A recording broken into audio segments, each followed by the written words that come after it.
Hi everyone. So ఈ వీడియోలో మనం అవార్డ్ సిరీస్లో భాగంగా జ్ఞానపీఠ అవార్డు గురించి చూద్దాం. సో మనకి భారతీయ జ్ఞానపీఠ అవార్డు అనేది సాహిత్య రంగంలో ఇచ్చే అత్యున్నత పురస్కారం అని ఫస్ట్ స్టార్ట్ చేసినప్పుడే మీకు చెప్పాను కదా. సో ఇందులో మనం జ్ఞానపీఠ అవార్డు గురించి కంప్లీట్ డీటెయిల్స్, అసలు ఎంతమందికి వచ్చింది, సో ఎవరు ఇస్తున్నారు, ప్రైజ్ మనీ ఎంత ఇస్తారు, సో ఫస్ట్ ఎవరికి వచ్చింది, రీసెంట్గా ఎవరికి వచ్చింది, ఎంతమంది తెలుగు వ్యక్తులకు వచ్చింది, ఎంతమంది మహిళలకు వచ్చింది, సో అవన్నీ కూడా మనం ఈ వీడియోలో డిస్కస్ చేద్దాం. సో వీడియో చెప్పేటప్పుడు బుక్ ముందు పెట్టుకొని సో మీరు చూసుకుంటూ నోట్స్ రాసుకుంటూ సో వీడియో వింటే మీకు చాలా క్లారిటీ వస్తుంది. సో ఆల్రెడీ మీకు చాలాసార్లు చెప్పాను నేను, జీకే అంటేనే గుర్తుపెట్టుకోవడం, అర్థం చేసుకోవడం కాదు.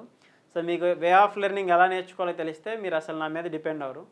సో మీరు నా గురించి చాలామంది ఇలా వీడియోస్ చేయండి సార్ అంటున్నారంటేనే మీకు వే ఆఫ్ లెర్నింగ్ ఎలా నేర్చుకోవాలి, ఎలా గుర్తుపెట్టుకోవాలనే తెలియదు కాబట్టి. సో మీ అందరి కోసం నేను సో బుక్లో ఉండే కంటెంట్ ఏదైతే ఉందో ఇవన్నీ మనం ఫ్రీగా వీడియోస్ చేస్తున్నాం కాబట్టి సో ప్రతి ఒక్కరు ఎవరైతే ఇంకా బుక్స్ తీసుకోలేదో సో బుక్స్ తీసుకొని మీకు ఈ వీడియోస్ కింద డిస్క్రిప్షన్లో మీకు అమెజాన్, ఫ్లిప్కార్ట్ లింక్స్ ఉంటాయి. సో అందులో మీరు డైరెక్ట్గా బుక్ తీసుకోవచ్చు.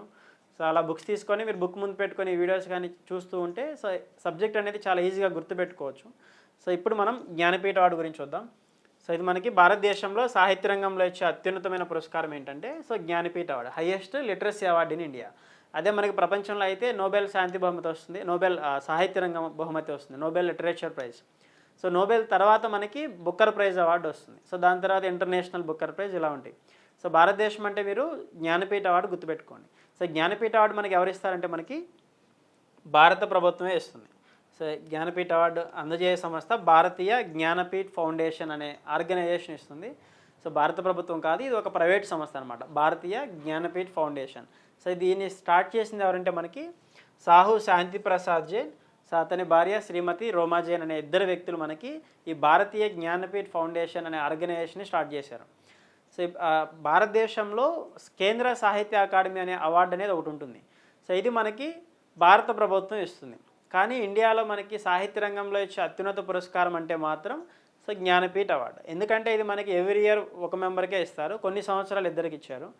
అదే మనకి కేంద్ర సాహిత్య అకాడమీ అయితే మనకి వార్షిక పురస్కారాలు అని ఉంటాయి. సో 4 కేటగిరీస్లో మనకి అవార్డ్స్ ఇస్తారు. సో మనకి 24 భాషల్లో 24 మంది రచయితలకి ప్రతి సంవత్సరం ఇస్తారు. సో ఒక్కొక్కరికి ₹1,00,000 చొప్పున అవార్డు ఇస్తారు. సో ఇది అలా కాదు మనకి. సో జ్ఞానపీఠ అవార్డు అంటే మనకి ఓవరాల్గా సాహిత్య రంగంలో విశేషమైన సేవలు చేసిన వాళ్ళకి, పర్టికులర్గా బుక్స్ కంటూ మనకి జ్ఞానపీఠ అవార్డు అనేది ఇవ్వరు. సో ఓవరాల్గా విశేషమైన సాహిత్య రంగంలో ఎవరైతే కృషి చేశారో సో వాళ్ళకి ఈ జ్ఞానపీఠ అవార్డు అనేది ఇస్తారు. సో మనకి ఏ సంస్థ ఇస్తుందంటే భారతీయ జ్ఞానపీఠ్ ఫౌండేషన్ అనే ఆర్గనైజేషన్ వాళ్ళు ఇస్తారు. మనకి ప్రైజ్ మనీ వచ్చేసరికి 11 lakhs ఉంటుంది. సో అవార్డుని ఈ సంస్థని స్టార్ట్ చేసింది మాత్రం 1961. సో ఎప్పటి నుంచి అవార్డు ఇచ్చారు అంటే ఫస్ట్ ఎప్పుడు వచ్చింది అంటే 1965లో ఈ అవార్డు అనేది వచ్చింది. సో కొన్ని అవార్డ్స్ మనకి స్టార్ట్ చేసింది ఒక ఇయర్ ఉంటుంది. సో అవార్డు ఇవ్వడం ప్రారంభించిన సంవత్సరం వచ్చేసరికి ఒక ఇయర్ ఉంటుంది. సో అది ఒకసారి గుర్తుపెట్టుకోండి, చూసుకోండి క్లారిటీగా. సో 1961లో స్టార్ట్ చేశారు. సో అవార్డు ఎప్పటి నుంచి ఇస్తున్నారంటే 1965 నుంచి ఇస్తున్నారు. ప్రైజ్ మనీ ఎంత అంటే 11 lakhs. ఎవరు ఇస్తారంటే భారతీయ జ్ఞానపీఠ్ ఫౌండేషన్. దాన్ని స్థాపించిన వ్యక్తులు వచ్చేసరికి సో శ్రీమతి ఎవరైతే మనకి రోమా జైన్, సో శాంతి ప్రసాద్ జైన్. సో ఇది మనకి సో నెక్స్ట్ స్లైడ్ చూడండి. సో మనకి 1981 వరకు ఎవరైతే రచయితలు ఉన్నారో సో కేవలం రచయితల రచనలకు మాత్రమే అందజేసేవారు. అంటే పర్టికులర్గా ఒక బుక్కి, ఒక నవలకి సో ఎవరైతే మనకి సాహిత్య రంగంలో ఫేమస్ బుక్స్ ఉంటాయో సో పర్టికులర్గా ఒక రచనకు మాత్రమే జ్ఞానపీఠ అవార్డు అనేది ఇచ్చారు. సో నెక్స్ట్ మనకి 1982 తర్వాత సాహిత్య రంగంలో కృషికి గాను అందజేస్తున్నారు. అంటే పర్టికులర్ బుక్ కాకుండా సో ఎవరైతే 23 భాషలు ఉంటాయి, సో రాజ్యాంగం గుర్తించినటువంటి official language 8th schedule language ఏవైతే ఉన్నాయో 22 లాంగ్వేజెస్, హిందీ, సంస్కృతం, ఉర్దూ, సో కన్నడ, మలయాళం, తమిళ్, తెలుగు, అస్సామీ, బెంగాలీ, గుజరాతీ, కాశ్మీర్, మరాఠీ, ఒరియా, సో ఇలా ఏవైతే ఒక 22 లాంగ్వేజెస్ ఉంటాయో ఈ 22 భాషలు ప్లస్ ఇంగ్లీష్లో ఇస్తారు. సో జ్ఞానపీఠ అవార్డు అనేది మొత్తం 23 భాషల్లో రాసిన రచయితలకు ఇస్తారు. కానీ ఎవ్రీ ఇయర్ 23 భాషలకు ఇవ్వరు, ఒకరికి మాత్రమే ఇస్తారు. సో కొన్ని సంవత్సరాలు మాత్రమే 2 మెంబర్స్కి వచ్చింది ఈ అవార్డు. సో ఇలా మనకి ఇంగ్లీష్లో కూడా ఇస్తున్నారు. సో మనకి ఇండియన్ కాన్స్టిట్యూషన్లో 17th పార్ట్లో మనకి సో భారతదేశం గుర్తించిన అఫీషియల్ లాంగ్వేజ్ అధికార భాషల గురించి ఉంటుంది కదా. సో అందులో మనకి 22 భాషలు ఏవైతే ఉన్నాయో సో ఆ 22 భాషలు ప్లస్ ఇంగ్లీష్లో మనకి జ్ఞానపీఠ అవార్డు అనేది ఇస్తారు. సో 1965 నుంచి 2021 వరకు 16 భాషలకు మాత్రమే ఈ జ్ఞానపీఠ అవార్డు వచ్చింది. సో ఓవరాల్గా ఎన్ని జ్ఞానపీఠ అవార్డులు ఇచ్చారంటే 57 జ్ఞానపీఠ అవార్డులు ఇస్తే ఇంతవరకు 1965 నుంచి సో 16 భాషలకు మాత్రమే ఇంతవరకు అవార్డు వచ్చింది. అంటే కొన్ని భాషల్లో ఇంకా జ్ఞానపీఠ అవార్డు ఎవరికి ఇవ్వలేదు.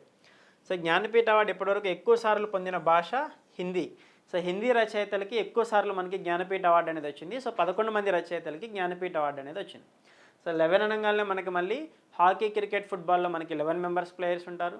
సో అదేవిధంగా మనకి జ్ఞానపీఠ అవార్డు ప్రైజ్ మనీ కూడా మనకి 11 lakhs ఉంటుంది. 11th ఇస్రో చైర్మన్, ప్రస్తుత భారత అంతరిక్ష పరిశోధన సంస్థకి ఇస్రోకి చైర్మన్గా మనకి సోమనాథ్ ఉన్నారు. సో సోమనాథ్ మనకి ISRO chairman, 11th ISRO chairman. So ఇలా మనకి 11 అన్నప్పుడు ఆ 11కి సంబంధించిన పాయింట్స్ కూడా మనం గుర్తుపెట్టుకుంటే సో ఈజీగా అండర్స్టాండ్ చేసుకోవచ్చు. సో నెక్స్ట్ మన జ్ఞానపీఠ అవార్డు ఎప్పటివరకు ఎక్కువ సార్లు పొందిన భాష హిందీ అని చెప్పుకున్నాం. సో ఎన్ని జ్ఞానపీఠ అవార్డులు ఇచ్చారంటే ఎప్పటివరకు సో 57 అవార్డ్స్ ఇచ్చారు. అదే ఇంతవరకు జ్ఞానపీఠ అవార్డు పొందిన వ్యక్తుల సంఖ్య తీసుకుంటే సో 62 మంది వ్యక్తులకి జ్ఞానపీఠ అవార్డు అనేది వచ్చింది. అంటే కొన్ని సంవత్సరాలు సో 2 మెంబర్స్కి ఇవ్వటం వల్ల మనకి ఈ వ్యక్తుల సంఖ్య అంటే 62 మంది, అవార్డులు అంటే 57 అవార్డులు. అంటే ఎవ్రీ ఇయర్ మనకి అవార్డు అనేది జ్ఞానపీఠ అవార్డు ఇచ్చినప్పుడు 2 persons ఉంటే ప్రైజ్ మనీ అనేది షేర్ చేసుకుంటారు. సో 11 lakhs ఉంది కాబట్టి 5.5 lakhs, 5.5 lakhs అలా షేర్ చేసుకుంటూ ఉంటారు. అయితే జ్ఞానపీఠ అవార్డు పొందిన మొత్తం మహిళల సంఖ్య సో 8 మంది మహిళలకి ఇంతవరకు జ్ఞానపీఠ అవార్డు వచ్చింది. అదే జ్ఞానపీఠ అవార్డు పొందినటువంటి తెలుగు వ్యక్తుల సంఖ్య వచ్చేసరికి 3. సో ఇది మనకి జ్ఞానపీఠ అవార్డు గురించి బేసిక్ ఇంట్రడక్షన్. సో మళ్ళీ ఒకసారి క్లారిటీ ఇస్తున్నా చూడండి. సో 1961లో స్టార్ట్ చేశారు, 1965 నుంచి ఇస్తున్నారు. 57 జ్ఞానపీఠ అవార్డులు ఇంతవరకు ఇచ్చారు. వ్యక్తుల పరంగా అయితే 62 మంది వ్యక్తులు ఉన్నారు. 62 మంది వ్యక్తుల్లో మొత్తం మనకి 8 మంది మహిళలు ఉన్నారు. సో తెలుగు వ్యక్తులు అయితే 3 ఉన్నారు. సో ప్రైజ్ మనీ 11 lakhs ఇస్తారు. భారతీయ జ్ఞానపీఠ్ ఫౌండేషన్ అనే ఒక ప్రైవేట్ ఆర్గనైజేషన్ వాళ్ళు ఈ భారతీయ జ్ఞానపీఠ అవార్డు అనేది ఇస్తారు. అదే మనకి కేంద్ర సాహిత్య అకాడమీ అవార్డు అయితే భారత ప్రభుత్వం ఇస్తుంది, ప్రతి సంవత్సరం ఇస్తుంది. 24 భాషల్లో ఇస్తారు. అంటే భారత ప్రభుత్వం గుర్తించినటువంటి, భారత రాజ్యాంగం గుర్తించినటువంటి 22 అధికార భాషలు ప్లస్ ఇంగ్లీషు, రాజస్థానీలో ఇస్తారు. అంటే 24 భాషలు. సో ఇక్కడ వచ్చేసరికి మనకి 23 భాషలు. So 22 languages, official languages plus ఇంగ్లీష్లో ఇస్తారు. సో నెక్స్ట్ వన్ చూడండి. సో రీసెంట్గా వచ్చిన వ్యక్తులు ఎవరెవరో చూద్దాం. సో మనకి 2018, 2019, 2020, 2021. సో 2021 భారతీయ జ్ఞానపీఠ అవార్డు తర్వాత సో మళ్ళీ మనకి జ్ఞానపీఠ అవార్డు అనేది రాలేదు. సో వాళ్ళు ఎవరెవరు అనేది తీసుకుంటే మనకి సో అమితావ్ ఘోష్ 2018లో అమితావ్ ఘోష్కి వచ్చింది. అమితావ్ ఘోష్కి ఏ లాంగ్వేజ్లో వచ్చిందంటే ఇంగ్లీష్లో వచ్చింది. సో మీకు చెప్పాను కదా 23 భాషల్లో ఇస్తారని. సో 23 భాషల్లో ఇస్తే ఇంతవరకు 16 భాషలకు మాత్రమే జ్ఞానపీఠ అవార్డు వస్తే ఆ 16 భాషల్లో కూడా ఇంగ్లీష్కి ఒకే ఒక అవార్డు వచ్చింది. సో ఆ ఒక్క అవార్డు మనకి అమితావ్ ఘోష్కి వచ్చింది. సో ఈ అమితావ్ ఘోష్ మనకి ఆర్బీఐలో తక్కువ కాలం పనిచేసిన గవర్నర్ ఎవరంటే మనకి Amitav Ghosh. So next Akkitham Achuthan Namboodiri. So Kerala. So కేరళలో మలయాళం భాషలో మనకి ఈ అవార్డు పొందినటువంటి 6వ మలయాళ రచయిత. అదే మనకి అమితావ్ ఘోష్ అయితే ఈ అవార్డు పొందినటువంటి తొలి ఆంగ్ల రచయిత. సో ఇంగ్లీష్లో మనకి ఒక అవార్డు మాత్రమే వచ్చింది, అమితావ్ ఘోష్కి వచ్చింది. సో అదే మనకి 2019లో అయితే అక్కితం అచ్యుతాన్ నంబూద్రి మలయాళం రచయిత. అదే మనకి 2020లో నీలమణి అనే వ్యక్తికి వచ్చింది. సో ఈ అవార్డు పొందినటువంటి 3వ అస్సామీ రచయిత. అదే 2021 తీసుకుంటే దామోదర్ మోజో అనే వ్యక్తికి వచ్చింది. ఈ అవార్డు పొందినటువంటి 2వ కొంకణి రచయిత.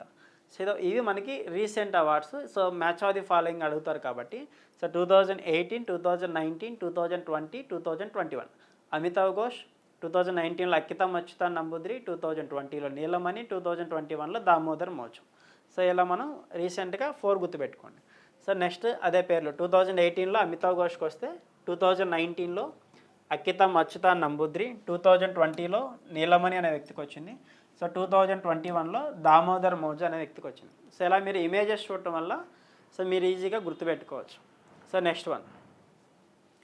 సో ఇప్పటివరకు జ్ఞానపీఠ అవార్డు పొందినటువంటి తెలుగు వ్యక్తుల గురించి చూద్దాం. సో మొత్తం మనకి జ్ఞానపీఠ అవార్డు 3 తెలుగు వ్యక్తులకు మాత్రమే వచ్చింది. సో 1970లో విశ్వనాథ సత్యనారాయణ, 1988లో సి నారాయణ రెడ్డి, 2012లో రావురి భరద్వాజ్.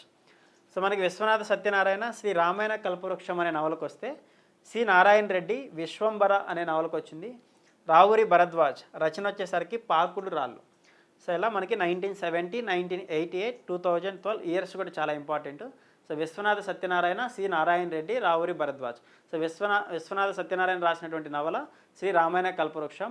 తర్వాత సి నారాయణ రెడ్డి, సింగిరెడ్డి నారాయణ రెడ్డి అని పిలుస్తాం. సో మనకి విశ్వంబర అనే నవలకు వచ్చింది. సో రావురి భరద్వాజ్ రచన వచ్చేసరికి పాకుడు రాళ్ళు. సో తెలుగు వ్యక్తులు అంటే మనకి ఇవన్నీ గుర్తుపెట్టుకోవాలి.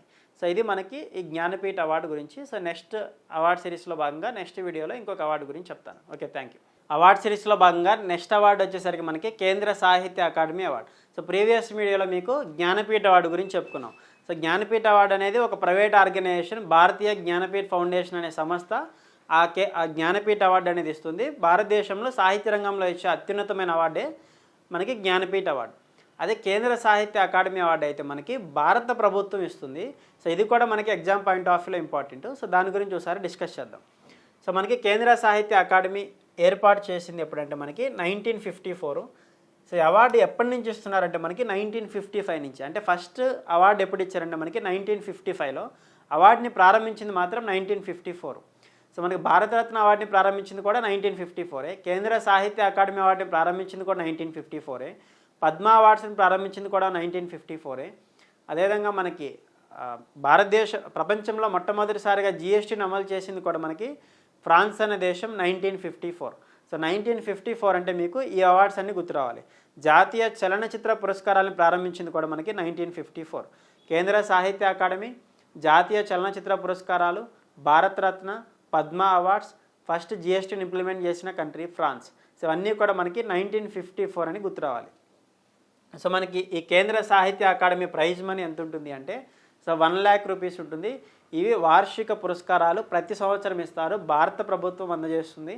సో ఇవి మనకి 4 కేటగిరీస్ ఉంటాయి. ఒక్కో కేటగిరీకి ప్రైజ్ మనీ ఉంటుంది. అందులో మనకి కేంద్ర సాహిత్య అకాడమీ అనేది మెయిన్ కేటగిరీ, దానికి ప్రైజ్ మనీ వచ్చేసరికి 1 lakh రూపీస్ ఉంటుంది. సో తర్వాత మనకి ఎవరు అందజేస్తారంటే భారత ప్రభుత్వం అందజేస్తుంది.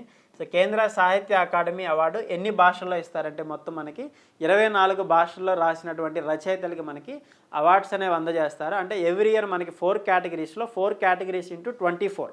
సో మొత్తం మనకి అలా 24 మంది భాషల్లో ఒక్కొక్క కేటగిరీలో 24 మంది రచయితలకి ప్రైజ్ మనీ ఇస్తారు. సో వాళ్ళ రచనలకి ఇస్తారనమాట. అంటే 24 పుస్తకాలకి ఒక్కొక్క కేటగిరీలో 24 మందికి ఇస్తారు. అలా 4 into 24 కేటగిరీస్లో మనకి ఈ ప్రైజ్ మనీ అనేది ఉంటుందన్నమాట. అయితే కేంద్ర రాజ్యాంగం గుర్తించిన 22 అధికార భాషలు మరియు ఇంగ్లీషు మరియు రాజస్థానీలో ఈ కేంద్ర సాహిత్య అకాడమీ అవార్డు అనేది ఇస్తారు. మనకి అధికార భాషలు ఉంటాయి కదా, హిందీ, సాంస్క్రిట్, ఉర్దూ. సో తర్వాత గుజరాతీ, మరాఠీ, కన్నడ, మలయాళం, తమిళ్, తెలుగు, ఒడియా, బెంగాలీ, పంజాబీ, అస్సామీ, కాశ్మీరీ. తర్వాత మనకి సింధు, కొంకణి, మణిపూరి, నేపాలీ, బోడో, డోగ్రీ, మైథిలి, సంతాలి ఇలా 22 అధికార భాషలు మనకి 8th షెడ్యూల్లో 17th పార్ట్లో ఆర్టికల్ 343 నుంచి 351 వరకు. సో భారత రాజ్యాంగం గుర్తించిన అధికార భాషల గురించి మనకి 17th పార్ట్లో ఉంటాయి. సో ఆ 22 అధికార భాషలు ప్లస్ ఇంగ్లీషు మరియు రాజస్థానీలో మనకి ఈ కేంద్ర సాహిత్య అకాడమీ అవార్డు 4 కేటగిరీల్లో 24 మందికి 24 రచనలకు అవార్డు అనేది ఇస్తారు. సో 4 కేటగిరీస్ ఏంటనేది చూద్దాం. సో ఈ 24 అఫీషియల్ లాంగ్వేజ్ 22 ఎలా గుర్తుపెట్టుకోవాలనేది కూడా మీకు నేను సపరేట్గా ఒక వీడియోలో చెప్తాను. సో నెక్స్ట్ వన్ చూడండి. సో మొత్తం మనకి ఇలా 4 కేటగిరీస్ ఉంటాయి. సో అందులో మనకి ఫస్ట్ వన్ సాహిత్య అకాడమీ పురస్కారం అనేది సో మెయిన్ కేటగిరీ. దీని యొక్క ప్రైజ్ మనీ వచ్చేసరికి 1 lakh రూపీస్ ఉంటుంది. సో దాని తర్వాత సాహిత్య అకాడమీ అనువాద పురస్కారం, దీనికి ప్రైజ్ మనీ 50,000 ఉంటుంది. ఇది ట్రాన్స్లేట్ ఎవరైతే చేస్తారో అంటే ఏ భాషలో రాయొచ్చు దాన్ని తెలుగులోకి ట్రాన్స్లేట్ చేస్తారు కదా, సో వాళ్ళకి అవార్డు అనేది ఇస్తారు. తర్వాత సాహిత్య అకాడమీ యువ పురస్కారం. సో యువతల్ని మనం ప్రోత్సహించడం కోసం సాహిత్య రంగంలో సో అది మనకి 50,000 ప్రైజ్ మనీ ఉంటుంది. సో అది ఒక కేటగిరీ. సాహిత్య అకాడమీ బాల సాహిత్య పురస్కారం. సో బాలలకి సంబంధించి ఎవరైతే రచనలు చేస్తారో వాళ్ళకి ఇచ్చే కేటగిరీని మనకి బాల సాహిత్య పురస్కారం. ఇలా మొత్తం మనకి 4 కేటగిరీస్లో ఈ ప్రైజ్ మనీ అనేది ఉంటుంది. 4 కేటగిరీస్లో ప్రతి సంవత్సరం కూడా 24 భాషల్లో 24 మంది రచయితలకి అవార్డు అనేది ఇస్తారు. సో తర్వాత ఈ సాహిత్య అకాడమీ అనేది భారత ప్రభుత్వం ఇస్తుంది. సో ఈ సాహిత్య అకాడమీ ఆర్గనైజేషన్కి ప్రెసిడెంట్గా ఎవరున్నారంటే సో మాధవ్ కౌశిక్ అనే వ్యక్తి మనకి ప్రెసిడెంట్గా ఉన్నారు. సో దానికి వైస్ ప్రెసిడెంట్ వచ్చేసరికి Kumudas Sharma. So vice president Kumudas Sharma, president వచ్చేసరికి మాధవ్ కౌశిక్. సో మొత్తం ఫస్ట్ కేటగిరీ తీసుకుంటే మెయిన్ అవార్డు మనకి ఎగ్జామ్ పాయింట్ ఆఫ్ వ్యూలో important Kendra Sahitya Akademi award. So దీనికే మనకి ప్రైజ్ మనీ 1 lakh రూపీస్ ఉంటుంది. సో ఎవరికి వచ్చింది అనేది తీసుకుంటే మనకి సో ఇది 2022 కేంద్ర సాహిత్య అకాడమీ అవార్డు. అంటే 2023లో ఈ కేటగిరీ అనేది ఇంకా ఇవ్వలేదు. సో మధురాంతకం నరేంద్ర అనే వ్యక్తికి వచ్చింది. సో ఇతంది తిరుపతి జిల్లా. సో ఈయన మనకి మధురాంతకం నరేంద్ర అనే పర్సన్. సో ఏంది మనకి తిరుపతి జిల్లా. సో ఏ రచనకి అవార్డు వచ్చింది అంటే సో మనోధర్మ పరాగం. సో మనోధర్మ పరాగం అనే రచనకి ఈ కేంద్ర సాహిత్య అకాడమీ అవార్డు 2022 అవార్డు అనేది సో ఈ నరేంద్ర అనే వ్యక్తికి వచ్చింది. సో దీని తర్వాత నెక్స్ట్ కేటగిరీ చూడండి. సో దీని నెక్స్ట్ కేటగిరీ వచ్చేసరికి సాహిత్య అకాడమీ అనువాద పురస్కారం. సో ట్రాన్స్లేట్ చేసిన వ్యక్తి. సో ఎవరికి అవార్డు వచ్చింది అంటే వరాల ఆనంద్. సో ఈయన మనకి వరాల ఆనంద్. సో ఏ పేరుతో మనకి ఈ బుక్ రాశారు అంటే ఆకుపచ్చ కవితలు. సో మనకి ఆకుపచ్చ కవితలు అనే పేరుతో మనకి వరాల ఆనంద్. సో ఎవరి బుక్ని మనకి ట్రాన్స్లేట్ చేశారు అంటే గుల్జర్ రాసినటువంటి గ్రీన్ పోయమ్స్. గుల్జర్ రాసినటువంటి గ్రీన్ పోయమ్స్. సో ఈయన గుల్జర్ అనే వ్యక్తి, ఈయన రాసినటువంటి గ్రీన్ పోయమ్స్ బుక్ ఏదైతే ఉందో సో ఆ బుక్ని మనకి ట్రాన్స్లేట్ చేసినటువంటి వరాల ఆనంద్కి ఆకుపచ్చ కవితలు అనే పేరుతో మనకి ట్రాన్స్లేట్ చేసినందుకు సో ఈ అవార్డు వచ్చింది. సో ఏ ఇయర్కి సంబంధించిన అవార్డు అంటే మనకి సో ఇది కూడా మనకి 2022 ఇయర్కి సంబంధించినటువంటి అవార్డు. సో దీని నెక్స్ట్ కేటగిరీ తీసుకుంటే మనకి సాహిత్య అకాడమీ యువ పురస్కారం. సో ఎవరికి వచ్చిందండి ఈ రెండు కేటగిరీస్లో మనకి 2023 లేటెస్ట్ అవార్డ్స్ అనమాట. సో 2023 ఇయర్కి సంబంధించినటువంటి సాహిత్య అకాడమీ యువ పురస్కారం ఎవరికి వచ్చింది అంటే సో వివేచని అనే వ్యక్తికి వచ్చింది. సో జానీ తక్కెడశీల అనే పుస్తకానికి కాను సో వివేచని అనే పుస్తకం ఇది. సో ఎవరంటే ఆ పర్సన్ జానీ తక్కెడశీల. ఈ జానీ తక్కెడశీల అనే వ్యక్తి వివేచని అనే రాసినటువంటి పుస్తకానికి కాను సో యువ పురస్కారం అవార్డు అనేది వచ్చింది. సో దాని తర్వాత మనకి సాహిత్య అకాడమీ బాల సాహిత్య పురస్కారం. సో బాల సాహిత్య పురస్కారం ఇది కూడా మనకి 2023 అవార్డు. సో కే చదువుల బాబు అనే వ్యక్తికి వచ్చింది అవార్డు. సో ఈ కే చదువుల బాబు అనే వ్యక్తి వజ్రాల వాన అనే రచనకి మనకి ఈ బాల సాహిత్య పురస్కారం అనే అవార్డు అనేది వచ్చింది.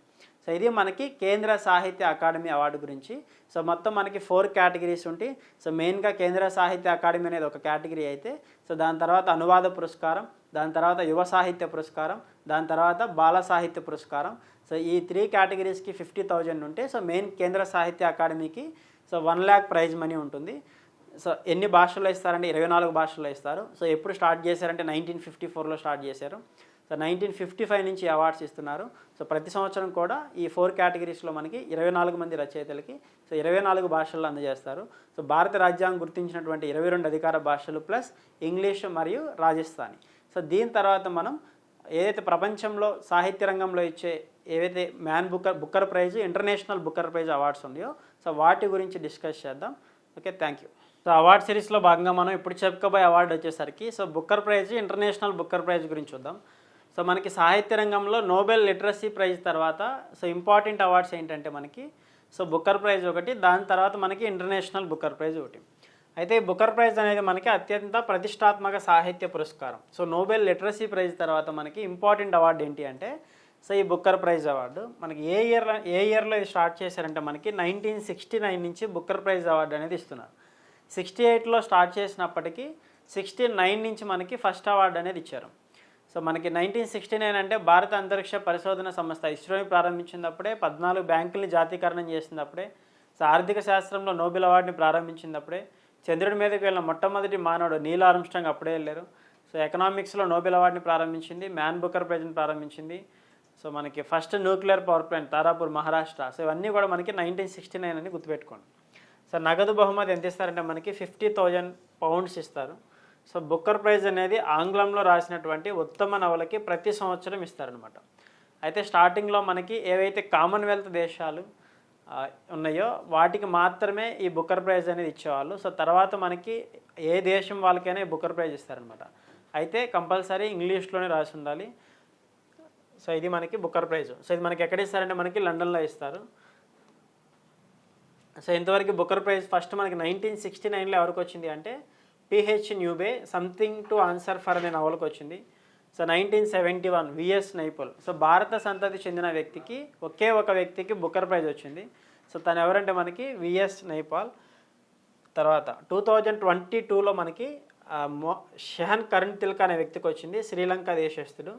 So the 7 moons of Maali Almeida. So the 7 moons of Maali Almeida అనే పుస్తకానికి కాను షెహన్ కరణ్ తిలక్ అనే వ్యక్తికి 2022కి బుక్కర్ ప్రైజ్ అవార్డు వచ్చింది. సో ఈ ఇయర్కి సంబంధించిన అవార్డు ఇంకా రాలేదు. సో ఒకవేళ వస్తే అది మీరు అప్డేట్ చేసుకుంటే సరిపోతుంది. సో ఫస్ట్ ఎవరికి వచ్చింది, రీసెంట్గా ఎవరికి వచ్చింది, సో భారత సంతతి చెందిన వ్యక్తులు ఎవరున్నారు అనేది చూసుకోవాలి. సో విఎస్ నైపాల్ 1971లో వచ్చింది. So the inheritance of loss, the inheritance అనే పుస్తకానికి కాను సో బుక్కర్ ప్రైజ్ వచ్చిందనమాట. సో నెక్స్ట్ వన్ చూడండి, అయితే బుక్కర్ ప్రైజ్ పొందిన భారతీయులు ఎంతమంది ఉన్నారంటే ఓవరాల్గా 4 మెంబర్స్ ఉన్నారు. సో అందులో ఫస్ట్ వన్ వచ్చేసరికి సల్మాన్ రష్డీ. సో SAKA సకాన్ గుర్తుపెట్టుకుంటే సల్మాన్ రష్డీ, అరుంధతి రాయ్, కిరణ్ దేశాయ్, అరవింద్ అడిగా. సో 1981లో సల్మాన్ రష్డీకి ఈ బుక్కర్ ప్రైజ్ వచ్చింది. సో ఫస్ట్ వ్యక్తి అనమాట భారతీయుల పరంగా. సో సల్మాన్ రష్డీ అంటే అందరికీ చాలామందికి తెలుసు, ఎందుకంటే ఈయన వివాదాస్పదమైన రచయిత. సో ఈయన మీద మనకి అటాక్ కూడా జరిగింది లాస్ట్ ఇయర్లో. సో మనకి ఇదే సంవత్సరం మనకి ఈయనకి జర్మన్ పీస్ ప్రైజ్ కూడా ఇచ్చారు. సో ఎవరైతే ఈ బుక్కర్ ప్రైజ్ ఫస్ట్ మనకి సల్మాన్ రష్డీకి వచ్చిందో, సో ఈ వ్యక్తికి 2023లో జర్మన్ శాంతి బహుమతి కూడా వచ్చింది. సో ఆయన మళ్ళీ మనకి కరెంట్ అఫైర్స్లో మళ్ళీ ఉన్నారు. సో ఈ బుక్కర్ ప్రైజ్ మనకి ఈయనకి 1981లో వచ్చింది. సో ఈయన 1988లో రాసినటువంటి సెటానిక్ వర్సెస్ అనే నవల్కి ఈయన వివాదాస్పదం. అప్పుడెప్పుడో 1988లో రాసిన పుస్తకానికి సో లాస్ట్ ఇయర్ మనకి ఆయన మీద అటాక్ జరిగింది న్యూయార్క్లో. సో ఇరాన్కి సంబంధించినటువంటి మహమ్మద్ ప్రవక్తకు సంబంధించి ఆయన రాసినటువంటి బుక్ ఏదైతే ఉందో, సో ఆ బుక్ అనేది చాలా వివాదాస్పదమైంది. సో ఇది మనకి సల్మాన్ రష్డీ గురించి. సో మనకి 1981లో ఫస్ట్ మ్యాన్ బుక్కర్ ప్రైజ్ పొందుకున్న వ్యక్తి. సో మనకి ఏ పుస్తకానికి వచ్చిందంటే మిడ్ నైట్ చిల్డ్రన్ అనే పుస్తకానికి మ్యాన్ బుక్కర్ ప్రైజ్ అవార్డు అనేది వచ్చింది. సో 1997లో మనకి Arundhati Roy the God of small things అనే పుస్తకానికి మ్యాన్ బుక్కర్ ప్రైజ్ వచ్చింది. సో మొట్టమొదటి మహిళ. సో మనకి the God of small things Arundhati Roy. అదే మనకి Salman Rushdie midnight children. So మనకి 2006లో కిరణ్ దేశాయ్ అనే వ్యక్తికి వచ్చింది ద ఇన్హెరిటెన్స్ ఆఫ్ లాస్ అనే పుస్తకానికి వచ్చింది. సో కిరణ్ దేశాయ్ మనకి the inheritance of loss. So మనకి 2 మహిళలు ఉన్నారు, సో 2 మెన్స్ ఉన్నారు. సో ఇక్కడ మనకి 2 మహిళలకి బుక్కర్ ప్రైజ్ అవార్డు వచ్చింది. సో ఫోర్త్ వన్ వచ్చేసరికి అరవింద్ అడిగా 2008లో వచ్చింది. సో ది వైట్ టైగర్ అనే పుస్తకానికి కాను సో ఈ మ్యాన్ బుక్కర్ ప్రైజ్ వచ్చింది. సో మ్యాన్ బుక్కర్ ప్రైజ్ అంటే మొత్తం మీకు 4 మెంబర్స్ గుర్తురావాలి. సో 1981, 1997, 2006, 2008 సల్మాన్ రష్డీ, అరుంధతి రాయ్, కిరణ్ దేశాయ్, అరవింద్ అడిగా. సల్మాన్ రష్డీ అయితే the midnight children, Arundhati Roy అయితే the God of small things, Kiran Desai అంటే ఇన్హెరిటెన్స్ ఆఫ్ లాస్, అరవింద్ అడిగా అయితే ది వైట్ టైగర్. సో ఇలా మొత్తం మనకి 4 భారతీయులకు మాత్రమే ఈ బుక్కర్ ప్రైజ్ అవార్డు అనేది వచ్చింది. సో బుక్కర్ ప్రైజ్కి ఇంటర్నేషనల్ బుక్కర్ ప్రైజ్కి డిఫరెన్స్ ఏంటి అంటే, సో బుక్కర్ ప్రైజ్ అనేది మనకి ఓన్లీ ఇంగ్లీష్ సాహిత్యంలో మాత్రమే ఇచ్చే అత్యున్నతమైన పురస్కారం. సో ప్రపంచంలోనే ఇంగ్లీష్ లిటరేచర్లో ఇచ్చే అత్యున్నతమైన అవార్డు ఏంటంటే Booker prize award. International Booker prize ఏంటంటే ఏ భాషలైనా రాయొచ్చు, కానీ దాన్ని ఇంగ్లీష్లోకి అనువదించి ఉండాలి, అంటే ట్రాన్స్లేట్ చేసి ఉండాలి. సో బుక్కర్ ప్రైజ్ అనేది ఒకరికి మాత్రమే ఎవ్రీ ఇయర్ అవార్డు వస్తే, ఇంటర్నేషనల్ బుక్కర్ ప్రైజ్ అనేది 2రికి వస్తుంది ఎవ్రీ ఇయర్.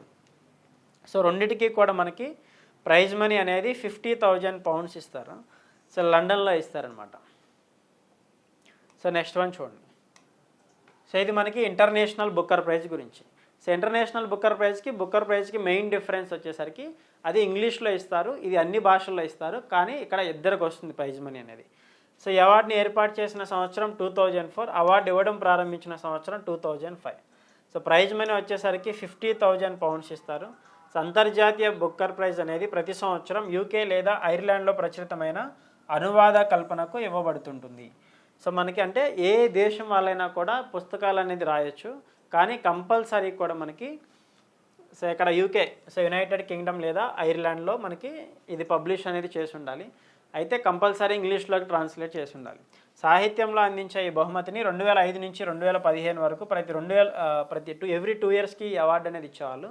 సో నెక్స్ట్ నుంచి మనకి ఎప్పుడైతే 2015 నుంచి సో ఎవ్రీ ఇయర్ అది ఇస్తున్నారనమాట. సో 2016 నుంచి నిబంధనలను సవరించి ఏటా ప్రదానం చేస్తున్నారు. అయితే ఇంతవరకు ఇంటర్నేషనల్ బుక్కర్ ప్రైజ్ అనేది ఒకే ఒక్క భారతీయ మహిళకు వచ్చింది. మొత్తం అసలు భారతీయ వ్యక్తులు ఎంతమంది ఉన్నారంటే ఒక్కరు మాత్రమే ఈ ఇంటర్నేషనల్ బుక్కర్ ప్రైజ్ అవార్డు అనేది అందుకున్నారు. అదే బుక్కర్ ప్రైజ్ అయితే 5 భారతీయులకు వచ్చింది. ఒక భారత సంతతి చెందిన వ్యక్తి, 4 భారతీయులు. సో ఎవరికి వచ్చిందంటే మనకి భారత రచయిత్రి అయినటువంటి గీతాంజలి శ్రీకి, మరియు దాన్ని ఇంగ్లీష్లోకి ట్రాన్స్లేట్ చేసినటువంటి డెసీ రాక్వెల్. సో వీళ్ళిద్దరూ కూడా సంయుక్తంగా మనకి 2022లో so international Booker prize award అనేది అందుకున్నారు. సో వాళ్ళు రాసిన నవల వచ్చేసరికి సో ఇక్కడ చూడండి 2022 గీతాంజలి శ్రీ అనే మహిళకి ఇండియా. సో రేత్ సమాధి, సో హిందీలో ఈమె రచించింది. సో దీన్ని డెసీ రాక్వెల్, సో ట్రాన్స్లేటర్ ఎవరంటే డెసీ రాక్వెల్, అమెరికా దేశస్తురాలు, ది టోంబ్ ఆఫ్ శాండ్ అనే పేరుతో సో ఇంగ్లీష్లోకి ట్రాన్స్లేట్ చేస్తుంది అనమాట. అంటే ఇక్కడ సంయుక్తంగా 2కి అవార్డు అనేది వస్తుంది, ఎవ్రీ ఇయర్ ఇస్తారు. సో 50,000 పౌండ్స్ ఇస్తారు. సో దానికి దీనికి మెయిన్ డిఫరెన్స్ ఏంటంటే అది ఇంగ్లీష్లో రాయొచ్చు. సో ఇది ఏ భాషలో అయినా రాయొచ్చు, కానీ ఇంగ్లీష్లోకి ట్రాన్స్లేట్ చేసి ఉండాలి. సో బుక్కర్ ప్రైజ్ అనేది ఒకరికి అవార్డు ఇస్తే ఇంటర్నేషనల్ బుక్కర్ ప్రైజ్ అనేది ఇద్దరికి అవార్డు ఇస్తారు. సో మనకి ఈమె గీతాంజలి శ్రీ, ఈమె డెసీ రాక్వెల్. సో ఇంగ్లీష్లోకి ట్రాన్స్లేట్ చేసింది. సో ఈ బుక్ వచ్చేసరికి రేత్ సమాధి అనే పుస్తకం. సో నెక్స్ట్ వన్ వచ్చేసరికి 2023. సో ఈ సంవత్సరం మనకి ఎవరు న్యూస్లో ఉన్నారంటే జార్జీ గోస్పోదినోవ్ అనే వ్యక్తి, మనకి బల్గేరియా వ్యక్తి. సో టైమ్ షెల్టర్ అనే పుస్తకానికి కాను so international Booker prize award 2023 మనకి ఈ అవార్డు అనేది వచ్చింది. సో ఇతనే మనకి జార్జ్ గోస్పోదినోవ్. సో దీన్ని ట్రాన్స్లేట్ చేసింది ఎవరంటే మనకి Angel Rodel. So Angela Rodel America దేశస్తురాలు. సో ఈమె మనకి ఇంగ్లీష్లోకి దీన్ని ట్రాన్స్లేట్ చేసింది. సో ఇది మనకి టైమ్ షెల్టర్ అనే పుస్తకం. సో ఇది మనకి ఇంటర్నేషనల్ బుక్కర్ ప్రైజ్ గురించి. సో బుక్కర్ ప్రైజ్కి ఇంటర్నేషనల్ బుక్కర్ ప్రైజ్కి మెయిన్ డిఫరెన్స్ ఇదే. అదైతే మనకి 1969 నుంచి ఇస్తున్నారు. సో ఇదైతే మనకి 2005 నుంచి ఇస్తున్నారు. సో నెక్స్ట్ వీడియోలో మీకు ఇంకొక అవార్డు గురించి చూద్దాం. Thank you.